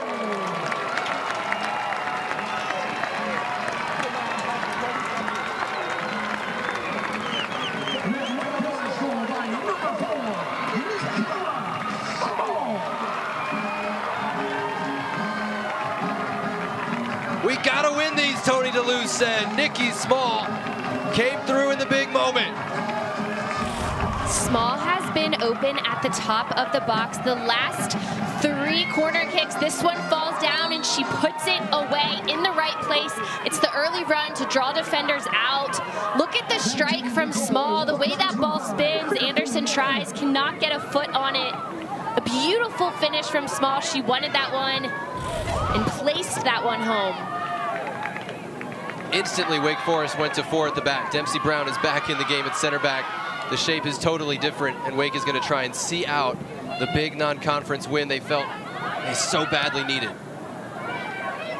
And they had been knocking on the door, those corners. Just, they couldn't get it down. And they bring in Johnson, and she draws so much attention.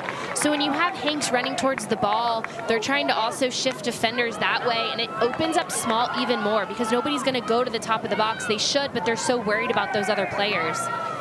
But what's even better is she made the most of the moment. That ball had fallen to her foot a couple times. She wasn't able to connect very well, didn't have the power behind it. But she definitely made up for those other chances at that last one. Long diagonal, Allie Perry there. She's offside. The flag is up. Her shot won't count even as she hits the bar. Free kick to Wake Forest with the clock running.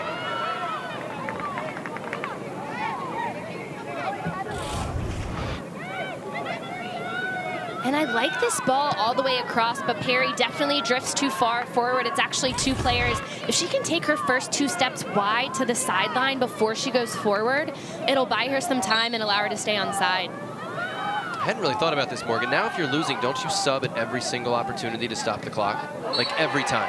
Now these two have been going at it all game. Gutierrez and Murphy. After the last challenge where Murphy was like a brick wall and Gutierrez fell off her, Gutierrez went to the official and said, hey, she's using her forearm on her. So there's a lot of history within this game between those two. And for Wake Forest, hey, the clock's running, we don't care.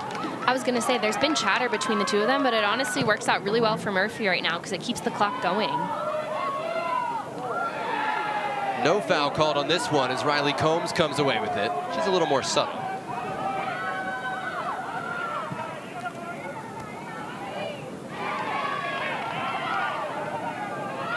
And this could be keep away for a little while.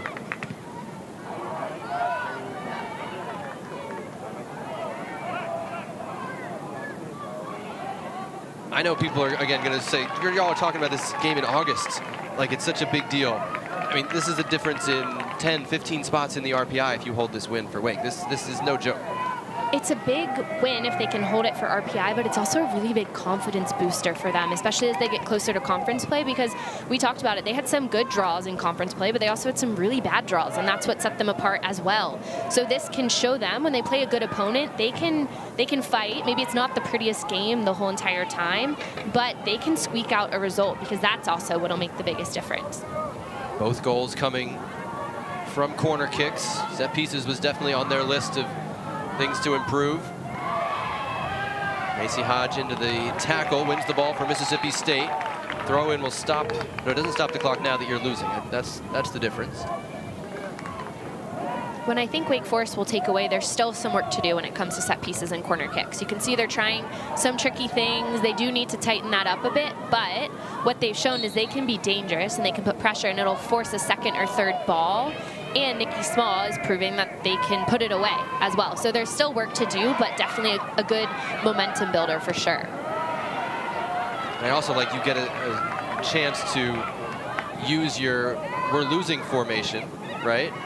Generate more offense out of it and have it be successful. Everyone's going to feel better about that the next time you need to go to it. Yeah, that's a really good point.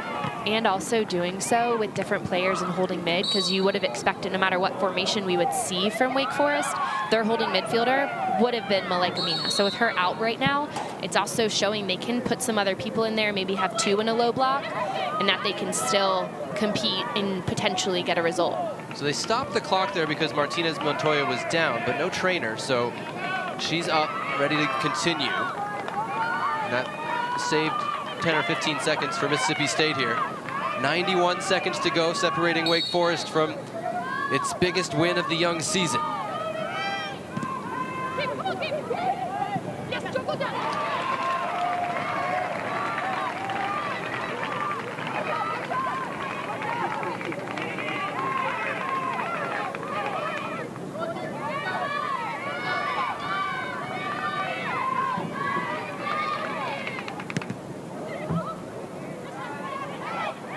Off the punt, ball given away. Hodge trying to slot it through. Wadsworth might have fouled Ansbrow. Great work there by Hannah Johnson, back in her own defensive third to keep that ball moving. And now Wake will just dump it in and chase, to use a hockey term. Under 50 seconds to go.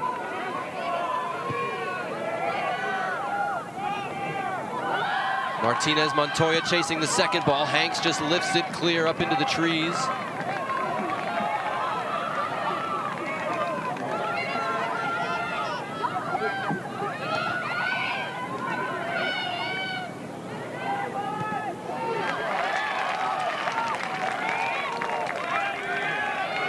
Final charge for Mississippi State. Chested down, but right to Hannah Johnson of Wake Forest. The wrong Hannah Johnson as far as Mississippi State is concerned. Time runs out on a Wake Forest win, one they so badly wanted in non-conference play. 2-1, the final over number 20 Mississippi State this afternoon. Big, big win for the Deacs.